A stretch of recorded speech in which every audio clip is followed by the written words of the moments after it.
MLM company ডেস্টিনির অনিয়ম ও দুর্নীতি তদন্ত শেষে ব্যবস্থা নেওয়া হবে বলে জানিয়েছেন অর্থমন্ত্রী আবুল মাল আব্দুল মুহিত। তিনি জানান, বিষয়টি নিয়ে বাংলাদেশ ব্যাংক ও বাণিজ্য মন্ত্রণালয় তদন্ত করছে। তারা সুপারিশ করলে সরকার ডেস্টিনির বিরুদ্ধে পদক্ষেপ নেবে।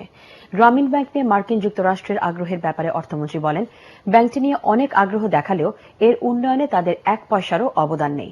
সচিবালয়ে সাংবাদিকদের তিনি এসব কথা বলেন। গোলাম পারভেজের রিপোর্ট। এমএলএম কোম্পানির ডেস্টিনির অনিয়ম ও দুর্নীতির খবর কয়েকদিন ধরে প্রচার মাধ্যমে বেশ গুরুত্ব পাচ্ছে।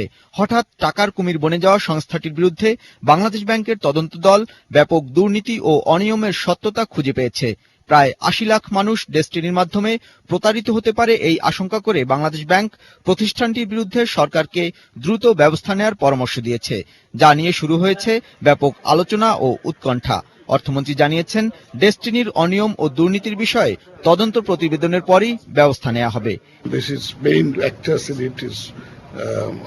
Commerce ministry and Bangladesh bank, এবং যখন তারা they have thought up something, of course will take action. এদিকে গ্রামীণ ব্যাংক ও ডক্টর মোহাম্মদ ইউনূসকে নিয়ে মার্কিন যুক্তরাষ্ট্রের আগ্রহ ও উদ্বেগের সমালোচনা করেছেন অর্থমন্ত্রী। আমাদের Grameen bank is doing very well. এটার কোনো ওই যে অ্যাংজাইটিটা useless, but we also want that is to proper management.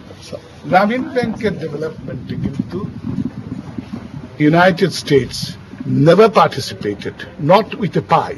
তিনি আবারও জানান, গ্রামীণ ব্যাংকের কয়েকজন পরিচালক নতুন ব্যবস্থাপনা পরিচালক নিয়োগের অনুসন্ধান কমিটির চেয়ারম্যান হিসেবে ডক্টর ইউনূসের নাম প্রস্তাব করেছেন, কিন্তু সরকার তা কোনোভাবেই গ্রহণ করবেন না। গোলাম পারভেজ, এটিএন বাংলা, ঢাকা। সারা দেশে নানা নামে গজিয়ে ওঠা অতি লাভের প্রতিষ্ঠানে